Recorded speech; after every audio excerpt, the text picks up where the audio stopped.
So Remains is a poem written by Simon Armitage, who himself hasn't fought in a war, but he interviewed soldiers for a collection of his poems, and this poem Remains is based on an interview with Guardsman Tromans who fought in the war in Iraq.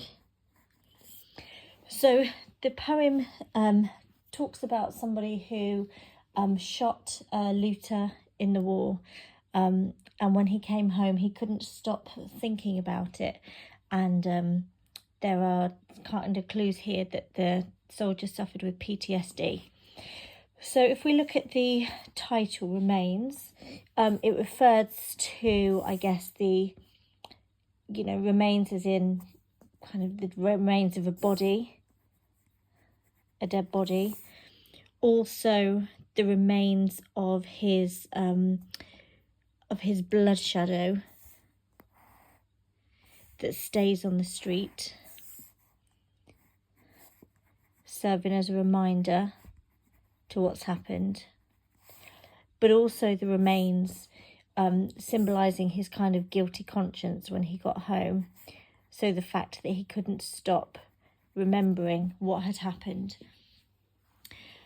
So it starts out on another occasion. So it starts off very kind of in the middle of a conversation.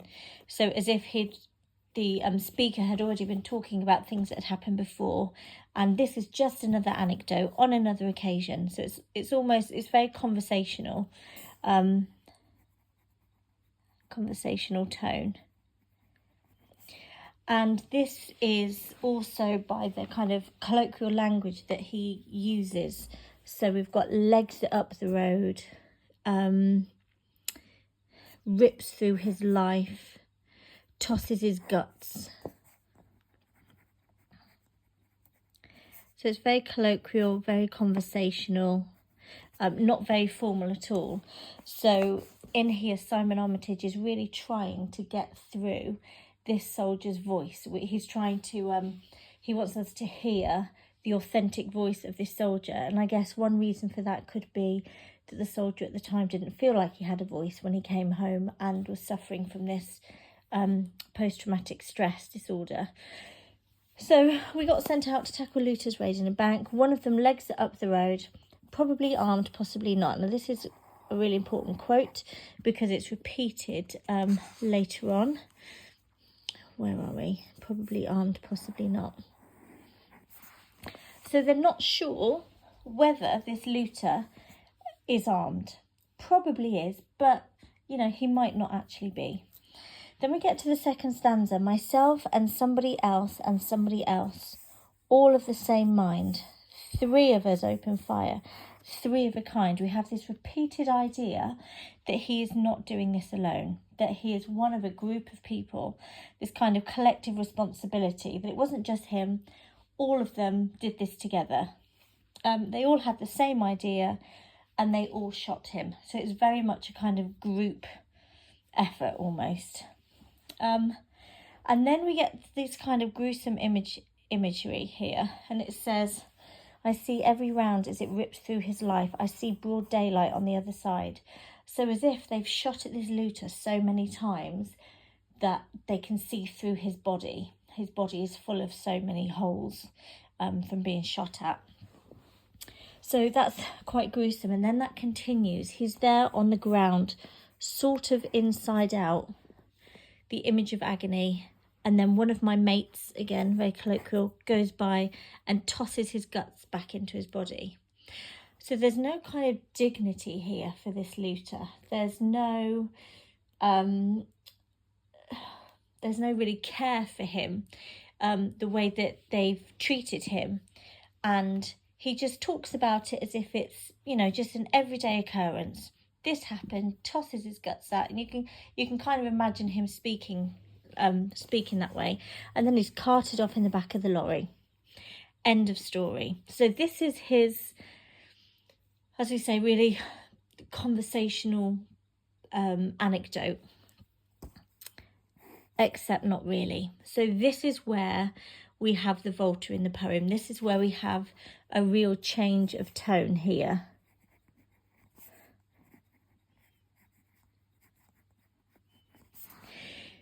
because his blood shadow stays on the street and I walk over it week after week. So we've gone from the three of them and this repeated idea of them all doing it together to I, and he now feels very isolated, and I guess he's feeling that responsibility. So I walk over it week after week. So you know, weeks after this has happened, he still sees his blood on the street, to serve as a constant reminder to what's happened. Then I'm home on leave. So now the soldier has gone home, but is still affected by what's happened in the war. And it's every time he closes his eyes, he gets a flashback. But I blink, sleep, dream.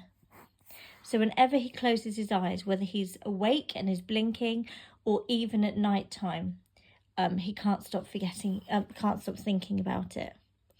We've got a blink and he bursts again through the doors of the bank. So we've got this alliteration of the plosive B sound. It's a very sharp sound. Blink, burst, bank. So again, showing how quickly these memories are coming back to this soldier. Sleep and he's probably armed, possibly not. So we've heard that phrase before at the beginning. But now it seems as though the focus is on the fact that maybe he wasn't armed and maybe they shouldn't have shot him. And dream and he's torn apart by a dozen rounds. This is really another important quote, and the drink and the drugs won't flush him out. As if this soldier is trying so hard to get rid of these memories that he is taking, you know, drink and drugs to try and to stop the thoughts. So he's kind of self-medicating, he's maybe becoming addicted, and he's doing everything he can to stop these thoughts from coming into his head. And this verb flush as well, if we think about flushing something out, it's I guess if you think about flushing a toilet, you're getting rid of the waste, you're putting clean water in to get rid of the waste. It's like he wants to be pure again, but he can't. No matter what he does, these thoughts are still in his head. He's here. So we've got this kind of presence now. Here in my head, again, we've got this alliteration. He's with him, not left for dead in another land. So this person that has been shot isn't there over in Iraq. He is with this soldier now, and he will stay with him to show the guilt that he feels. His bloody life in my bloody hands. And there we can see again this blood being a symbolism of guilt. So linked to this blood shadow that we had earlier on as a constant reminder. We've got his bloody life in my bloody hands, as if, I guess you could say bloody could be kind of a curse word. It could be a sense of anger in there, but also bloody as in bloody from death, and this imagery that this soldier alone feels responsible for the death. And I guess this links to the effects of conflict. So, you know, after the war has happened, what happened to these soldiers when they went home? What is the effect of what had happened? I guess, again, you could link this to maybe kamikaze and the fact that he did go home, but what was the effect of that and being shunned by his family? Okay,